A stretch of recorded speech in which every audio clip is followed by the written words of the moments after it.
Bună! Numele meu este Viviana și de astăzi o să croșetăm împreună în rongleză.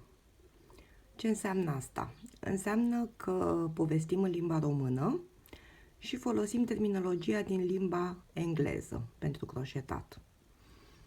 Nu este deloc greu, găsiți foarte multe modele, pattern-uri în limba engleză și atunci e păcat să nu profităm de ele. Nu este neapărat un tutorial pentru începători, dar dacă vreți, dacă simțiți că aveți nevoie, comentați și îl facem. O să începem cu ceva simplu, un lanț de 10 ochiuri, chain, o să găsiți în limba engleză. 1, 2, 3, 4, 5, 6, 7, 8, 9, 10. Folosesc acum un fir din bumbac, cred că e Katia, nici nu mai am eticheta, și o croșetă de 3 mm.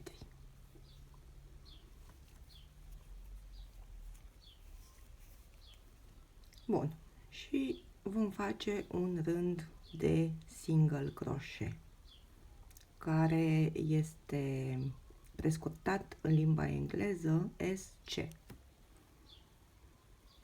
Începem cu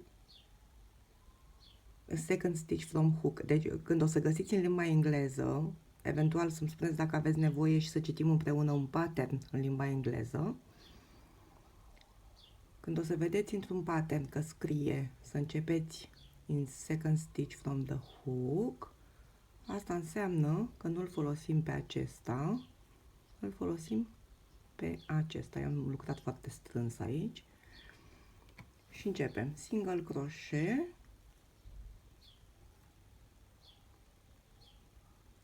ce facem?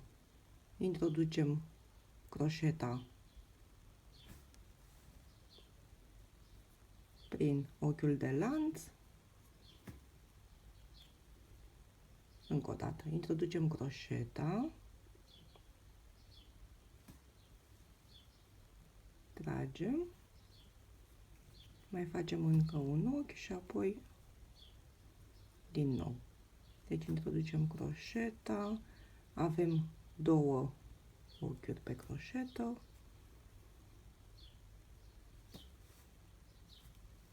chiar nu e greu și ca idee, dacă folosiți vreodată vreun model în limba engleză, un pattern, este bine este indicat, este obligatoriu să postați și de la cine v-ați inspirat, pentru că acestea sunt legile copyright-ului. Și chiar nu e ușor să creezi un pattern. O să povestim și despre asta. Acesta a fost un rând de single crochet, un ochi de lanț, chain, în engleză o să-l găsiți prescurtat CH. Ne întoarcem.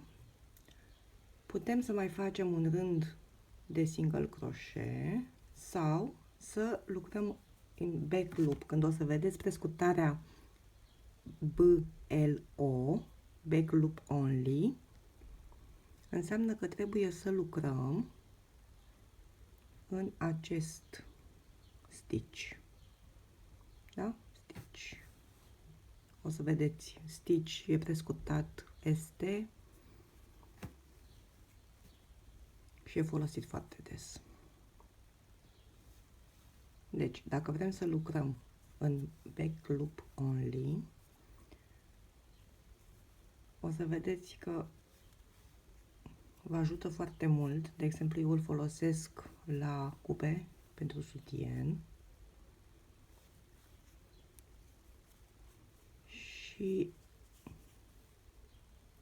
arată foarte bine.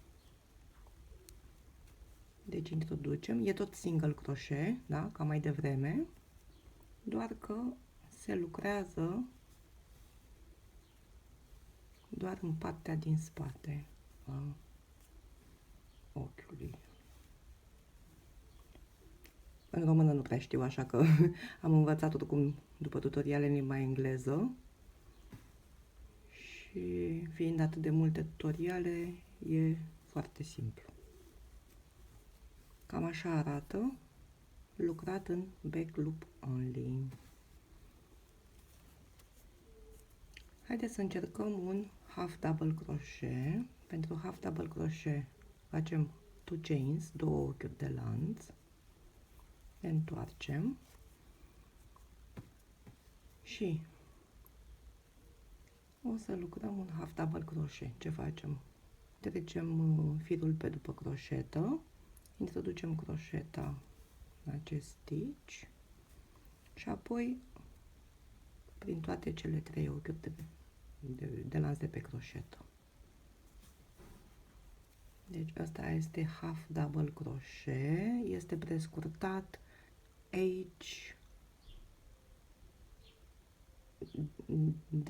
DC, H double crochet,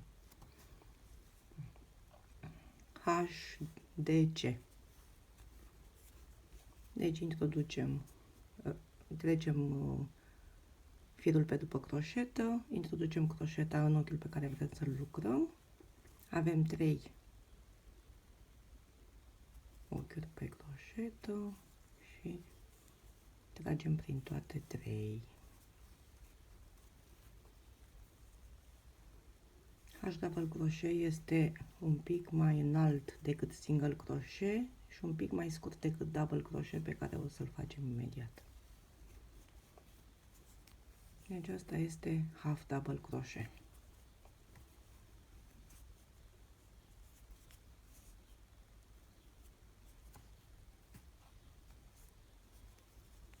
Haideți să facem un rând de half double crochet in back loop only, deci 2 ochiuri de lanț, ne întoarcem și introducem aici. Trebuie să fiți atente un pic la tensiunea firului, dar așa cum v-am spus, nu este un tutorial chiar pentru începătoare. Dacă vă doriți să vă arăt și alte modele, alte stitch-uri, alte motive de croșetat, trebuie doar să comentați. Nu le știu pe toate, nimeni nu le știe pe toate, dar încercăm.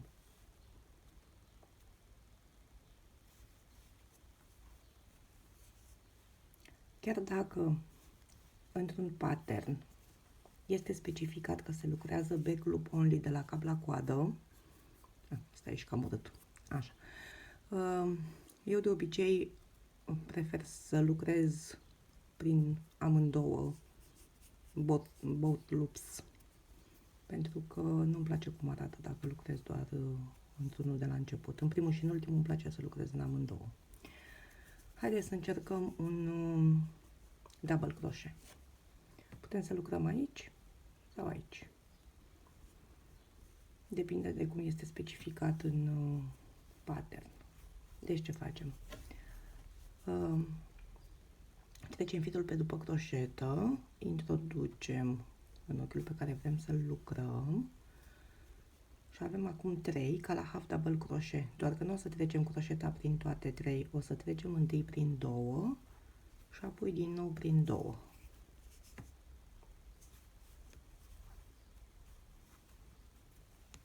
Deci avem aici double crochet care este prescurtat DC.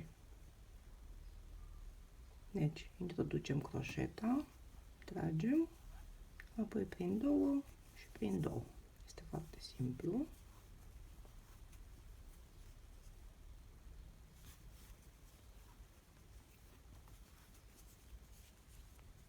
Da, e cea mai fericită mostră pentru că nu am fost foarte atentă, dar ideea este să învățăm stitch-urile, cusăturile, ochiurile. Haideți acum să croșetăm un double crochet, un rând de double crochet in back loop only, adică doar în partea din spate a ochiului de lanț. Introducem croșeta, apoi prin 2 și prin 2. Să spuneți dacă fac totul prea repede. Deci introducem croșeta, tragem, apoi prin 2 și prin 2.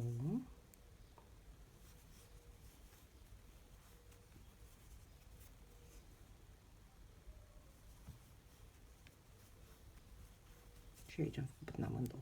Bun, haideți acum să lucrăm un triple croșet. Asta ce înseamnă? Facem 3 ochiuri de lanț, ne întoarcem și o să avem firul de 2 ori peste croșetă, apoi introducem în stitch-ul, în ochiul de lanț pe care vrem să-l lucrăm și tragem de 2 ori, prin 2 ochiuri, apoi prin 2. Acesta este un stitch înalt, un model de ochi înalt. Poate fi folosit și la eșarfe și la bluze.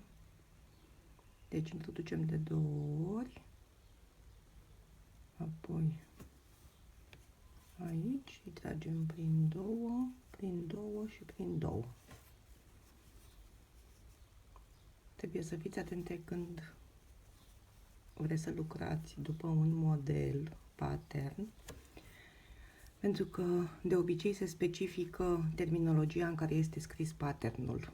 Eu am pățit. Deci dacă este scris în US, da, United States, în terminologia americană, este cea pe care vă arăt eu acum. Dacă o să vedeți că scrie UK, asta înseamnă terminologia engleză și este diferită. Eu am încercat să-mi fac un poncho și pentru că în terminologia din Anglia, dacă vedeți că scrie double crochet, de fapt înseamnă single crochet, o să pățiți ce am pățit eu, adică aici o chestie foarte mare pe care trebuie să o desfac. Mi-am dat seama prea târziu. Dacă aveți nevoie de conversii, se găsesc și pe internet sau puteți să-mi spuneți și le postez pe Facebook sau pe Instagram sau aici. Bun, deci aici avem un triple crochet.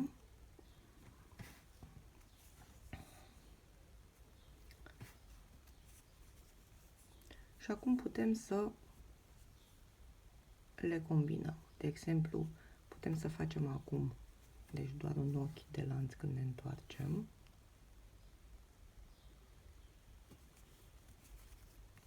Și lucrăm un rând de single crochet. Deci avem single crochet, este cel mai simplu, cel mai popular, să spunem. Putem să întoarcem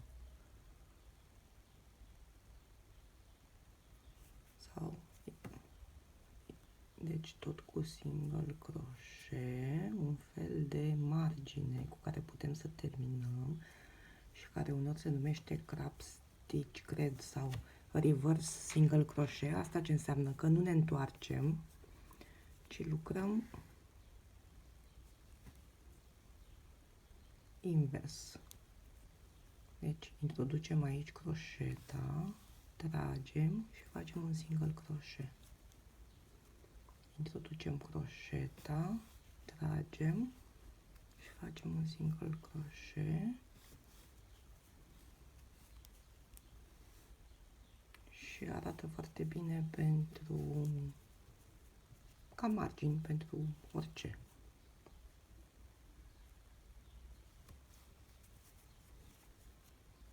Din 10 cred că am rămas cu 5. Nu contează.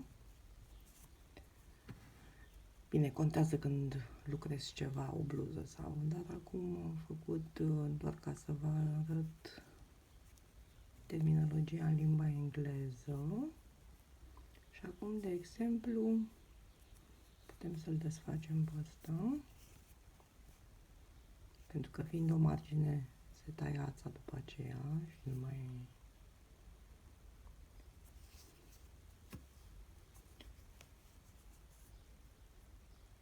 când o să vedeți într-un pattern că scrie că trebuie să increase, asta înseamnă că trebuie să creșteți.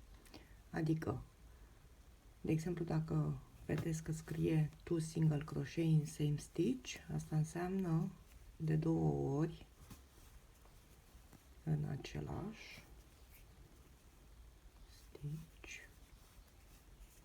Apoi lucrăm câte unul în fiecare și, să zicem, de 2 ori în ultimul. Se folosește și la topuri și la cupe de croșetat. Tot spun despre cupe de croșetat pentru că îmi place foarte mult să croșetez costume de baie. O să las în descriere link-uri unde puteți să vedeți ce lucrez. Haideți acum să facem un rând de half double crochet. Să spunem că trebuie să lucrăm de aici, din primul ochi. Și o să facem apoi o scădere.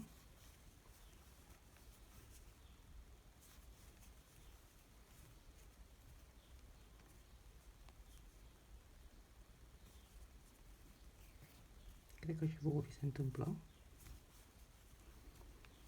Să mai trageți 2 fire deodată.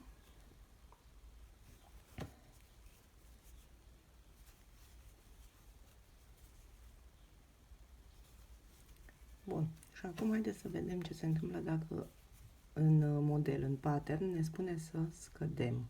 Să spunem că deci avem decrease, D, E, C. La increase este I, N, C. Dacă ne spune să scădem, asta înseamnă, să zicem că trebuie să scădem în partea aceasta. Înseamnă să un single crochet decrease, de exemplu. O să scrie S, C, D, E, C. De obicei în pattern-uri este trecută abrevierea pentru toate stitch-urile. Deci dacă vrem să scădem, introducem croșeta în primul ochi, tragem, apoi în al doilea, avem 3 ochiuri pe croșetă și tragem prin toate 3 și asta înseamnă că am scăzut. Apoi lucrăm single crochet sau așa cum se specifică în pattern. Deci pattern înseamnă modelul. Ok.